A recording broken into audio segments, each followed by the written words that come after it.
Hey guys, welcome to my channel. We will have the pleasure to talk to Dhiren Ponnusamy today, who is the CEO of Dhiren Group. Let's go.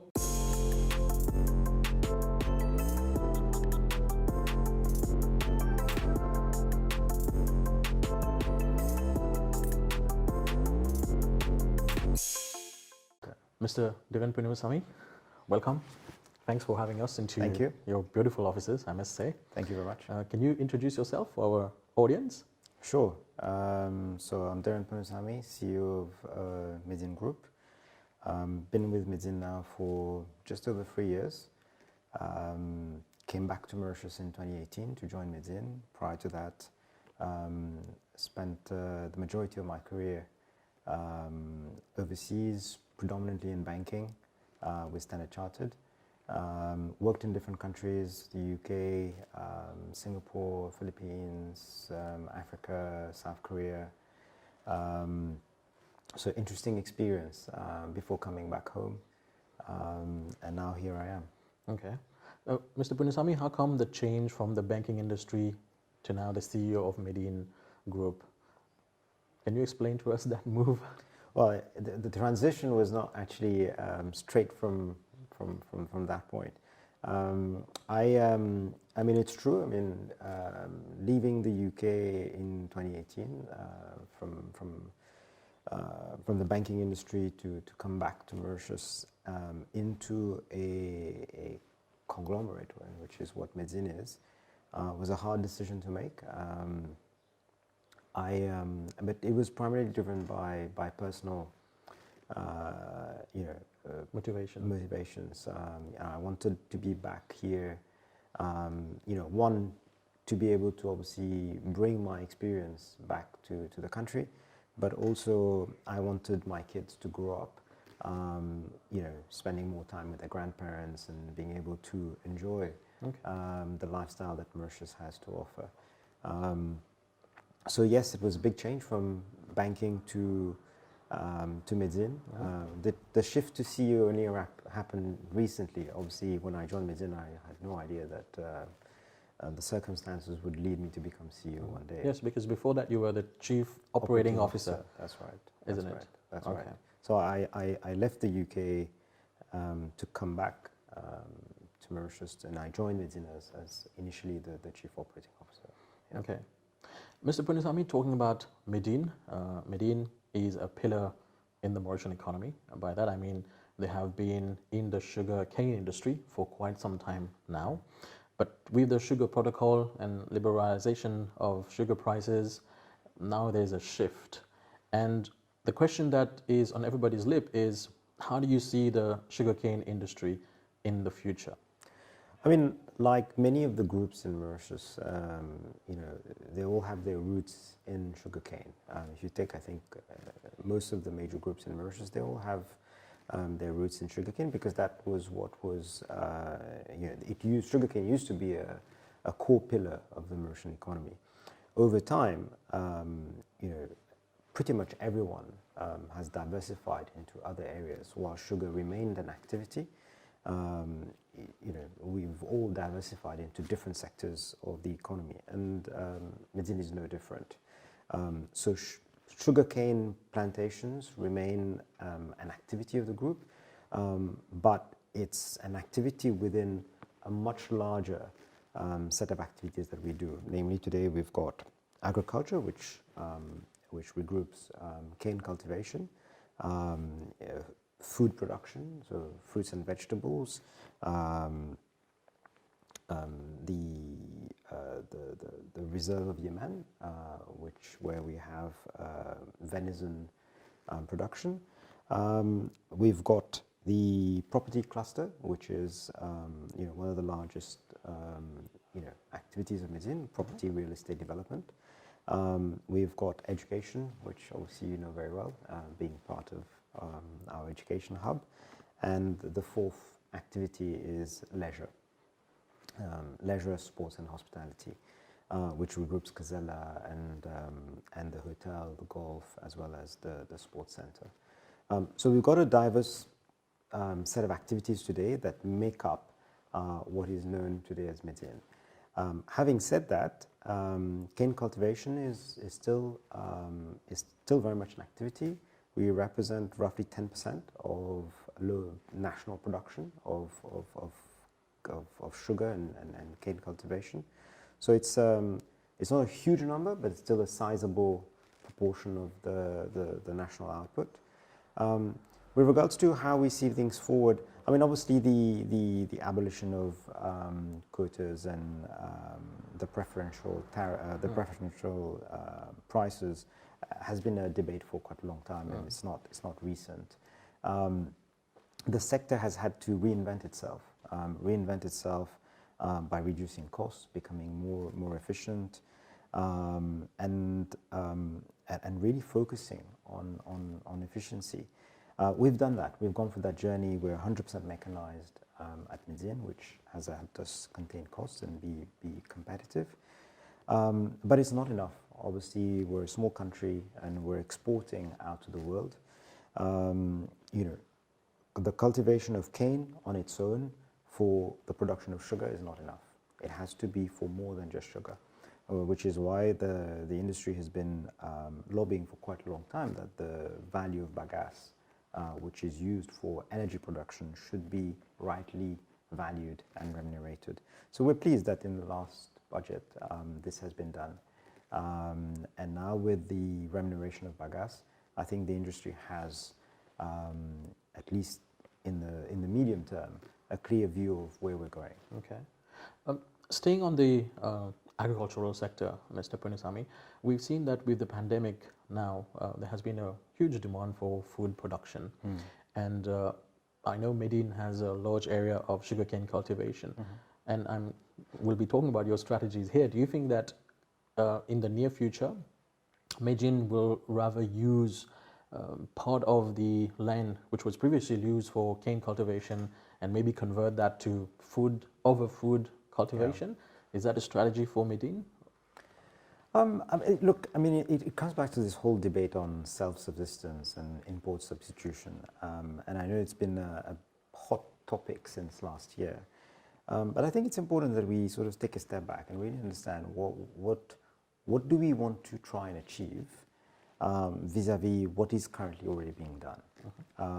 I think most people don't actually realize that Mauritius is already self-sufficient in fruits and vegetables that it produces.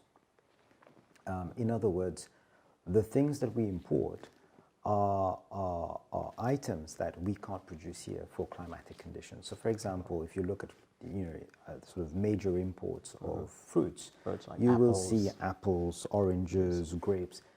These are things that don't actually grow in Mauritius. So despite our best efforts, we may not be able to do that. Sure. Unless we change the consumption pattern towards other products. But otherwise, the fruits that we produce, we don't import them. And it's the same for vegetables. If you look at the importation of vegetables, you'll find that there are very few things that are imported that are produced locally. And for those that are imported that are produced locally, it's imported during periods where we can't produce it for climatic reasons. So there are times during the year where you can't produce onions and you can't produce potatoes. You've got no choice than to import that. So when you look at the industry at large, by and large, we are self-sufficient. There might be small pockets here and there, but they're not large. So I think that's the first thing that we need to understand. The second thing is, does that mean that we cannot do anything about self-sufficiency? And the answer is no. Obviously, no. We can do things, but it's not about production. It's about a change in consumption patterns. We have to change our sort of national consumption pattern such that when we don't produce potatoes locally, we do not import it, but we eat an alternative.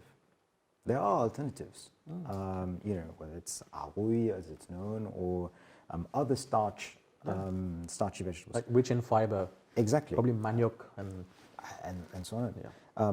So what you need is a change in consumption. We know, for example, we're not going to be able to produce rice on a large-scale basis. It's about pivoting the consumption pattern to another product. So For me, import substitution and self-subsistence has less with the actual production, but more with a change in mindset, in the consumption pattern. And that's what needs to be tackled. It's the same for meat. We can produce venison meat on a much larger scale, but it will require a change in consumption patterns, so that you move away from the other traditional red meat. So I think that's where the debate should center. And the other thing also, which is, it's probably worth highlighting, is it will not take a lot of land to produce a significant amount of vegetables. So it's not a choice between sugarcane and vegetables. Okay. Just to give you a sense, if Medine removed all the sugarcane and just planted fruits and vegetables, we would acquire 100% of the market share nationally of fruits and vegetables, which obviously is not reasonable, right? So to just give you a sense of scale, it's not a choice between cane and fruits and vegetables. Fruits and vegetables will be on a land mass which will not compete with cane, because our population is quite small and demand for fruits and vegetables is small relative to the land mass that we use for cane cultivation. Oh, sure. Let's talk now about real estate. And mid-2000, I know Medine were one of the first companies to enter into Integrated Resort Scheme, IRS. Right. How has this particular sector been doing since then?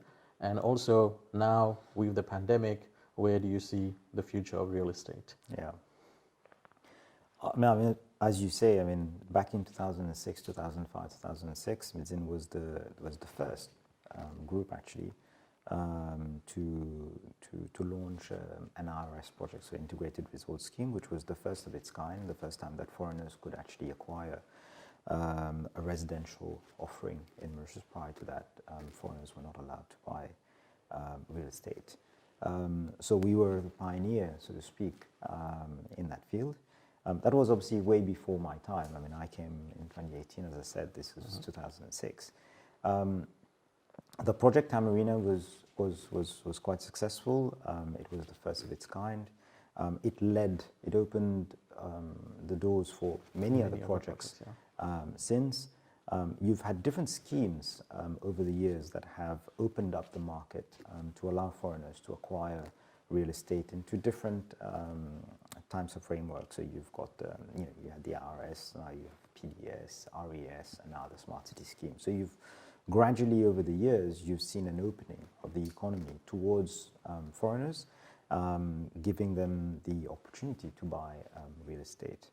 But that market, relatively speaking, is still quite small. We're talking on average between 250 and 300 units being sold every year. Okay. So it's still a relatively small market. I think it's another one of these myths that sometimes people might think that there are thousands of units that are being sold every year to foreigners, which is simply not true. Okay. So we're looking at a market that is between 250 and 300 units being sold every year. So it's quite small. Now, to be fair, Medine has done the first IRS, but then since then has not really been involved in that space. Since then we've focused a lot more on the local markets. We've done a lot more of land parceling projects, and we've focused on the development in the West, the setup of our education hub, the sports center. We've significantly invested in Casella, amongst other things. So we've focused the Cascavel Mall.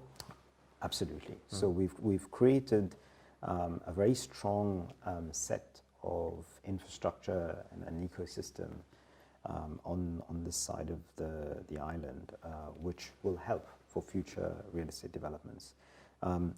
Now with our Smart City, we're getting back into that foreigner real estate offering segment.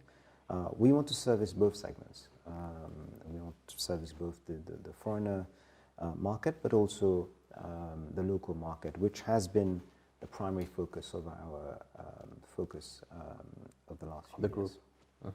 Yeah. Okay. Well, talking about that, Mr. Ponnusamy, we've seen a lot of developments particularly in the West, the development of a unicity and everything that goes around it. What is the idea behind the smart cities? And do you think because of the success of the Medin Group that other smart cities will show up in the country somewhere else? Can you elaborate on, because we hear about smart cities and we don't really know what smart city is. We heard about smartphones. Can you give us a definition of what exactly is a smart city? Yeah, I think there's a definitional, I wouldn't say issue, but I think people interpret smart cities in very different ways. Smart cities is not a Mauritian concept, obviously. Worldwide, you're seeing the concept of smart cities. I mean, quite simply, it's essentially the design of a new city around the principles of sustainability, embedding new technologies, urbanization concepts. So it's creating the city of tomorrow. I mean, in so many words. I mean, that's what it means globally. In Mauritius, there's a very specific framework that's been set by the government, and a number of promoters have who obviously qualify for the criteria have applied for a smart city license. So you've seen a number of projects being designated as smart cities across the island, and there are certain fiscal incentives that smart city developers benefit from, but it also comes with a set of requirements that you need to fit, that you need to fulfill. I think there are a number of projects around the island right now which are under sort of smart city, and they all have different focus areas. It would not be appropriate for me to comment on our competitors, but I think what I would say is at Medin, if you look at our master plan that we issued in 2005, we already had, as part of this master plan, the creation of a new city in the West.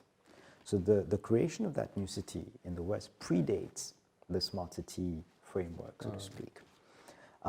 So that's why it's been relatively straightforward for us to transition into this new era, concept, because we already had the construct of what we wanted to do, the framework bolted on an existing framework.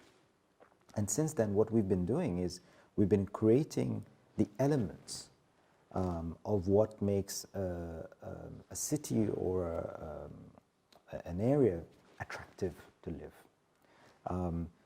The creation of the sports center, the build out of the schools, West Coast, the education offerings spanning from pre-primary all the way to university, and executive education, the creation of world-class leisure facilities, whether it's the golf course, whether it's Gazella, whether it's Tamarina Beach Club. I mentioned the sports center already, Cascavel as a shopping mall. All of this is part of an ecosystem that we've created in order to attract residents into the city, but creating that offering that makes them want to come and live here because of the proximity with all these facilities. So that's the idea. Mr. Ponnusamy will now talk about the education hub, more specifically Unicity. And with the creation of Unicity, we've seen, for instance, Middlesex University being part of this. Can you tell us a bit more about why you think, or by you, I mean the Medin Group, believes in Unicity? It started quite some time ago. Again, we were the pioneers. I think here in taking the opportunity to launch ourselves into the education space. A lot of investments have been done over the years to attract world-class institutions to to Medine. Initially it was called Medine Education Village, and then transitioned into University Education Hub. And the idea here is very simple. At Medine, we are not in the business of operating educational institutions. It's a very specific activity where you need professionals and entities that have this expertise. What we do is we create the ecosystem and the environment where these institutions can thrive. That's how we see our role. Our role is not to provide educational offerings. Our role is to provide the environment for educational institutions to thrive and provide to students the best offerings and environment in which they can thrive. So that's where we focused our efforts. So if you look at the campus of Middlesex, which obviously you know very well, we've designed it in such a way that it's an integrated campus. World-class facilities, I'm sure you'll agree with me, annexed to student residences and a world-class sports facility just across the road. And over a period of time, we will expand the facilities that form part of that ecosystem. So today we've got just under 3,000 students across the different institutions with different disciplines. We've got a law school, we've got architecture school, we've obviously got Middlesex, we've got a tourism and hospitality school. We've just welcomed a new university, multidiscipline university at Pierrefonds, and we will seek to add a lot more offerings as we progress. The idea is to really turn Unicity into a world-class educational hub. We see the opportunity with Africa, and Mauritius can be that gateway for African students to get that world-class education. We also think that Mauritius is a small island. There won't, you won't be able to afford multiple education hubs. So we really want to position Medine as the hub for education in Mauritius. Okay. Mr. Ponnusamy, we recently had the budget 2021-2022, and there were a lot of measures there which have been announced. What, in your opinion, are the measures that are particularly attractive for Medine Group? Yeah. What did you see there? Absolutely. In the budgetary measures? Yeah. I must say the budget this year contained a lot of good measures for business in general. I think it's timely as well, because now that we've, the reopening of borders have been announced, everybody's looking forward to the reboot of the economy. So I think it was really important to have those positive measures and signals, and that gives certainly a sort of a good outlook for this year and next year. The measures, I think, from a Medine standpoint, cut across almost all the sectors in which we operate. So if I start with agriculture, I mentioned the bagasse remuneration framework, which was extremely positive, because not only does it help value what we felt was really important, i.e. the contribution of bagasse towards the production of energy from a sustainable standpoint, but also what it does is enables the industry to plan ahead, plan its investments into this sector. So that's obviously a positive announcement. The second one is not necessarily linked to bagasse, but linked to, I think, a topic that we're all very interested in. It's climate change and the transition into a green economy. So the announcement by the Minister of targeting a 60% energy mix by 2030 is very welcome. I think it will lead to a lot of investment into this sector. And we see a role that Medine can play certainly here, because we already have one which is probably less known. We've got a solar farm that we already operate at Henri État. So we see that this is an opportunity to increase the exposure that we have to this sector. On property, I think a number of measures were announced that either enable faster access, easier access for foreigners to residential estate offerings, but there are also specific incentives to Mauritian nationals to be able to acquire land for the rebate on land transfer tax and other incentives. So a number of incentives to really sort of inject a new dynamism into the real estate sector, which obviously we welcome. On education, you probably picked up, there was the announcement of a fiscal incentive, a reduction in the tax rate, from 15% to 3%. Again, very positive. We hope to be able to leverage that announcement to attract more and more institutions into Mauritius and into our hub here.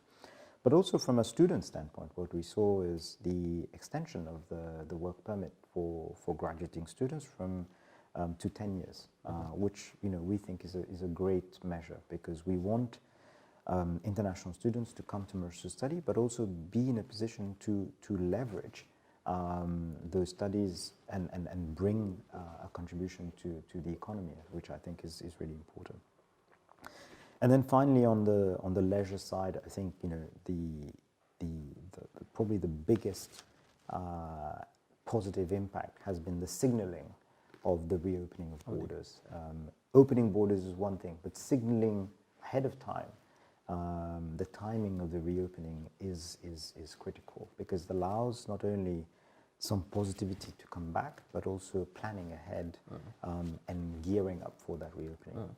So overall, number of measures, there are probably more, but I didn't go into all of them. Of course. But I think, for me, I see this budget as quite positive from a business standpoint, in light of the rebooting of the economy. Okay.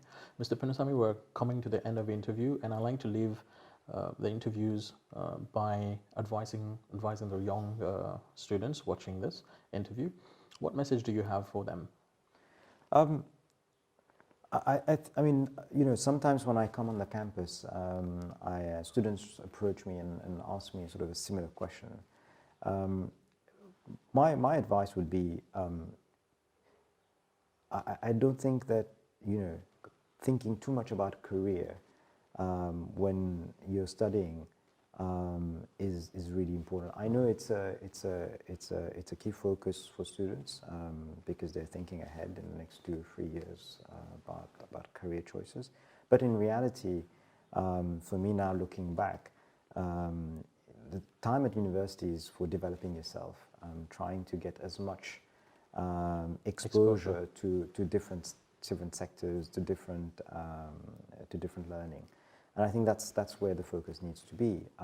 In terms of career, your career will lead you to wherever it does, regardless of what you chose at university. You see people who've done history become bankers, and you've seen people who've done law eventually doing other things in life. So I think the opportunity for what's really great about the student experience, you can do everything you want. Yeah. You can go into different areas, learn as much as you can, and I think that's what students should do. They should not necessarily pigeonhole themselves into specific sectors just because they have a specific career in mind. Things will work out the way they are, and we're also living in a fast evolving environment. The work environment is changing. The jobs that are available today versus the jobs that will be available tomorrow will evolve with technology, new industries, etc. So I think that the focus needs to be on acquiring as much knowledge as possible to then be able to make choices in the future. Okay. And this is an interesting point you mentioned there, especially taking Middlesex as an example. We have 40 different nationalities on campus, and I always encourage students to be able to learn about different cultures from their friends, and that is also part of the education, isn't it? And I've certainly traveled myself, and I learned quite a lot because I was in a class of about 20 students with coming from 20 different countries. And the exposure that you get, I'm sure you must have experienced that yourself. It develops your maturity in a way. Absolutely. So thank you for that. Thank you for sharing your strategies, and thank you for taking the time to talk to us. Mr. Dhiren Ponnusamy, I wish you all the best. And thank you. I wish Medine Group all the best for the future. Thank you very much.